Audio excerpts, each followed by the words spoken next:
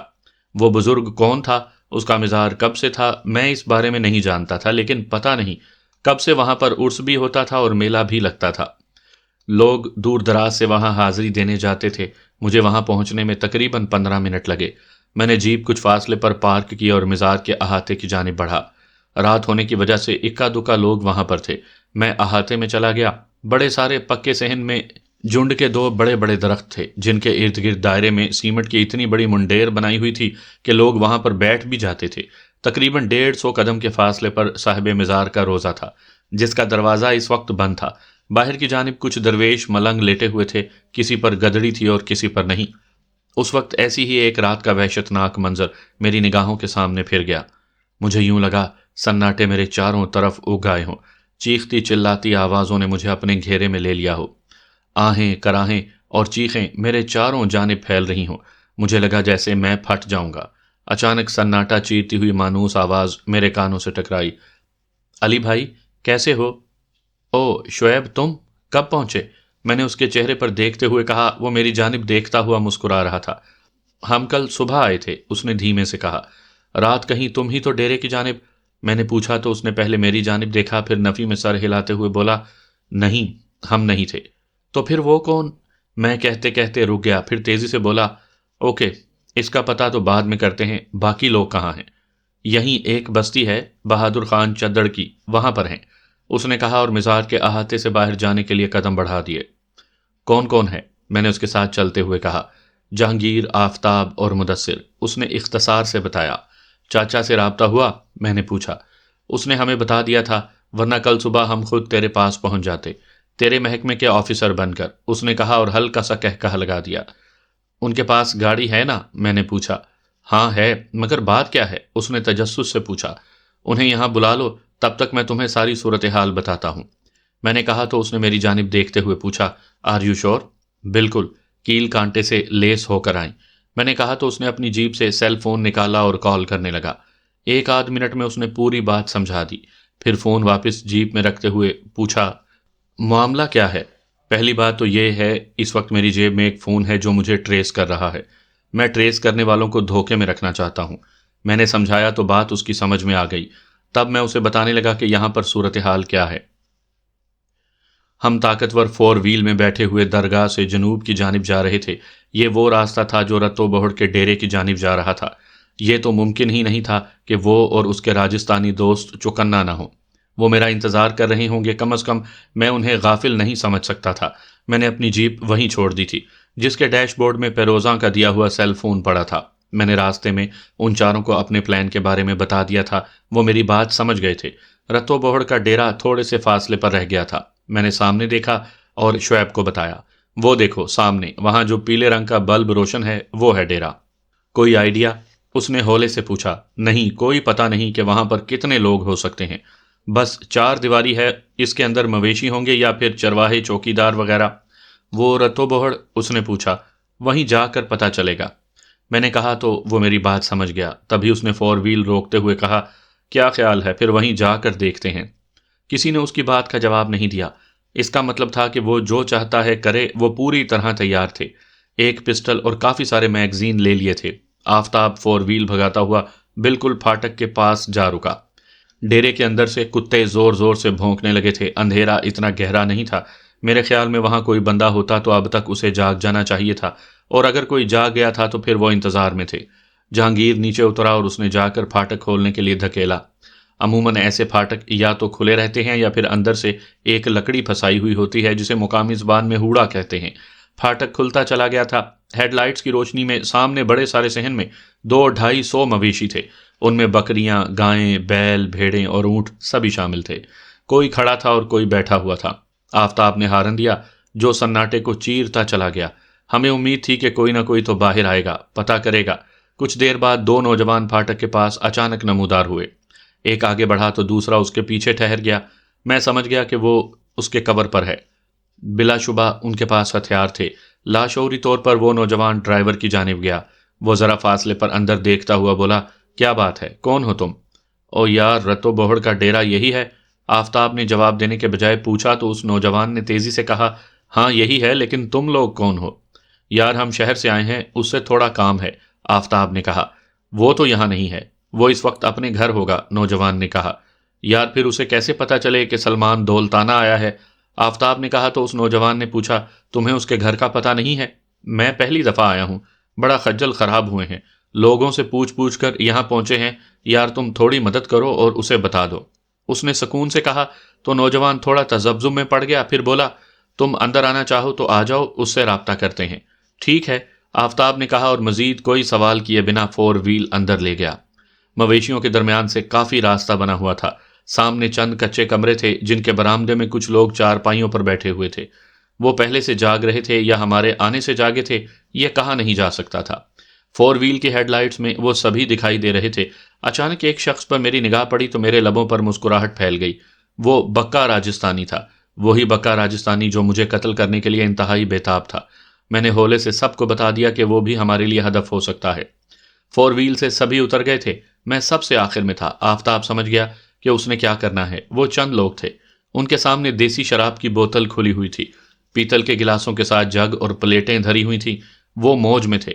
تبھی ایک مقامی نے چارپائی پر بیٹھے بیٹھے وہی سوال جواب شروع کر دیے جو پہلے اس نوجوان نے کیے تھے۔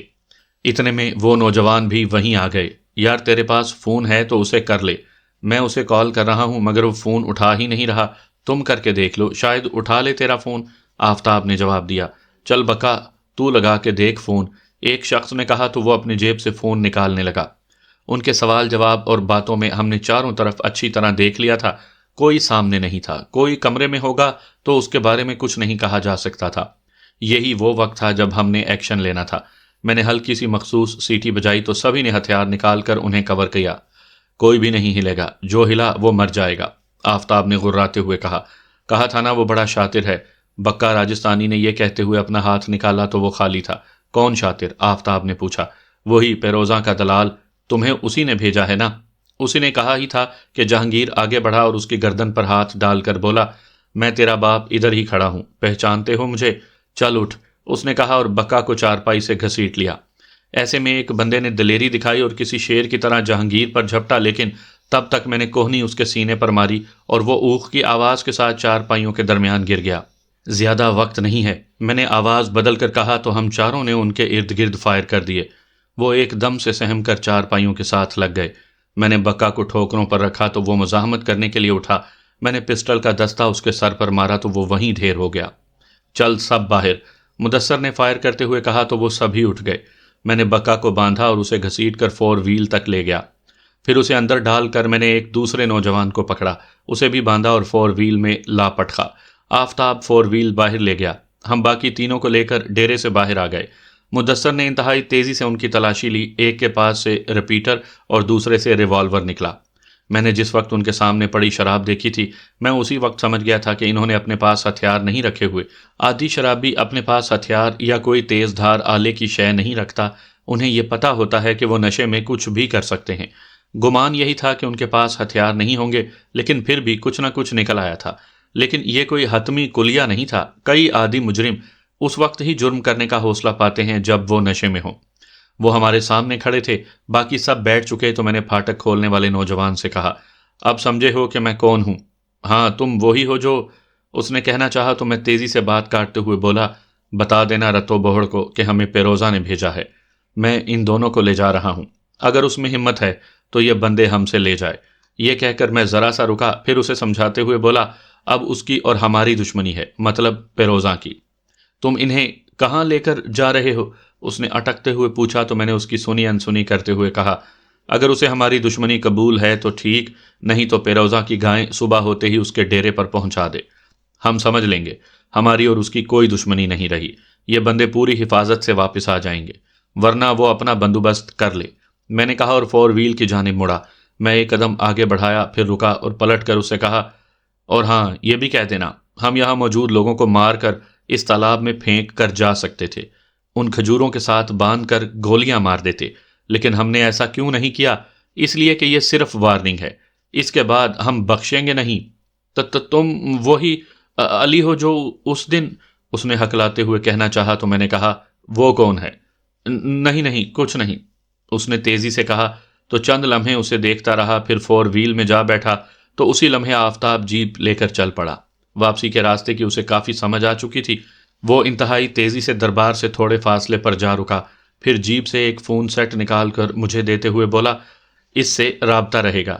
ٹھیک ہے، میں نے سیل فون پکڑا اور وہیں اتر گیا۔ مجھے وہاں سے جیپ لے کر بستی چراغ شاہ جانا تھا۔ میں نے جیپ ڈیرے میں کھڑی کی ہی تھی کہ رہائش گاہ والی دیوار کا دروازہ کھلا اور پیروزاں تیزی سے آتی ہوئی دکھائی دی۔ میں جیپ سے اترا اور کمرے کے باہر پڑی چارپائیوں کی جانب بڑھا۔ وہ مجھ سے پہلے ہی وہاں پہنچ چکی تھی۔ میں اسے ابھی چند فٹ کے فاصلے پر ہی تھا کہ وہ ہذیانی انداز میں بڑے غصے میں بولی کہاں گئے تھے تم؟ کیوں، کیا ہو گیا؟ میں نے لاپرواہی سے پوچھا۔ میں کئی بار تمہیں یہاں آ کر دیکھ چکی ہوں، تم یہاں نہیں تھے۔ اس نے پھر اسی انداز میں پوچھا تو مجھے اچھا نہیں لگا، مگر میں چاہتا تھا کہ وہ اپنی بات پوری کر لے، اس لیے تحمل سے بولا میں دربار پر گیا تھا۔ دربار پر؟ وہاں کیا کرنے گئے تھے؟ اس بار وہ کافی حد تک بدلے ہوئے لہجے میں بولی تھی، اس کے انداز میں ٹھہراؤ آ گیا تھا۔ لوگ کیوں جاتے ہیں وہاں پر؟ میں نے جان بوجھ کر بات کو بڑھاتے ہوئے پوچھا۔ میرا یہ مطلب ہے کہ کم از کم بتا کر جاتے، میں خواہ پریشان ہو رہی تھی۔ تمہیں فون بھی کرتی رہی لیکن تم نے فون ہی ریسیو نہیں کیا۔ کہاں ہے تمہارا فون؟ اس نے تجسس سے پوچھا۔ اوہو، وہ تو جیپ ہی میں پڑا ہے، میں لاتا ہوں۔ یہ کہتے ہی میں مڑا اور جیپ کی جانب چلا گیا۔ میں نے جب فون ڈیش بورڈ میں رکھا تھا اسی وقت خاموشی پر لگا دیا تھا۔ میں نے ڈیش بورڈ سے فون اٹھایا اور لا کر اسے دے دیا۔ اس نے تیزی سے فون میرے ہاتھ سے لیا اور پھر سکرین روشن کر کے بولی یہ دیکھ، اتنی کالے کی ہیں تمہیں۔ مجھے نہیں پتا، میں نے لاپرواہی سے کہا تو کچھ لمحوں کے لیے خاموش ہو گئی۔ میں چارپائی پر جا بیٹھا تو وہ میرے سامنے آ بیٹھی، پھر سکون سے بولی تمہیں پتا ہے کہ اس وقت حالات کیسے ہو رہے ہیں؟ حالات تو کبھی بھی ایک جیسے نہیں رہتے، جو یہاں ہیں اس میں منافقت بہت ہے، لوگ دھوکہ بہت دیتے ہیں۔ میں نے جان بوجھ کر کہا یہ تم ٹھیک کہہ رہے ہو، لیکن جب سے رتو بہڑ والا معاملہ بنا ہے حالات بہت خراب ہو گئے ہیں۔ میرن شاہ کچھ نہیں کر رہا ہے، اس نے کہا۔ نہیں، وہ تو میرے ساتھ معاملہ کر کے گیا ہے، اس نے طے کیا ہے کہ مجھے بندے دے دے گا، کل اس کا فائنل ہو جائے گا۔ میں نے بڑے محتاط انداز میں کہا تو وہ بولی یہ بات میرن شاہ نے تو مجھے نہیں بتائی، کب ہوئی بات؟ ابھی شام کو، میں نے بتایا۔ تو پھر تم تیار ہو؟ اس نے بڑے گھمبیر لہجے میں پوچھا۔ ظاہر ہے اس نے مجھے آفر دی ہے۔ یہ کہہ کر میں نے میرن شاہ سے ہونے والے معاملے کی تفصیل اسے بتا دی۔ وہ خاموشی سے سنتی رہی۔ ساری بات سن کر اس نے کہا میں پھر پوچھ رہی ہوں کہ تم تیار ہو؟ ہاں میں تیار ہوں، میں نے حتمی انداز میں کہا۔ تو ٹھیک ہے، پھر میں تمہیں بتاؤں گی کہ حالات کیا ہو گئے ہیں، صبح بات کرتے ہیں، اس نے کہا اور اٹھ کھڑی ہوئی۔ میں اسے جاتا ہوا دیکھتا رہا۔ میں بہت کچھ سمجھ رہا تھا، ابھی تک دونوں میرے سامنے کھل نہیں رہے تھے، اب صبح ہی ان کا اصل رنگ سامنے آنے والا تھا۔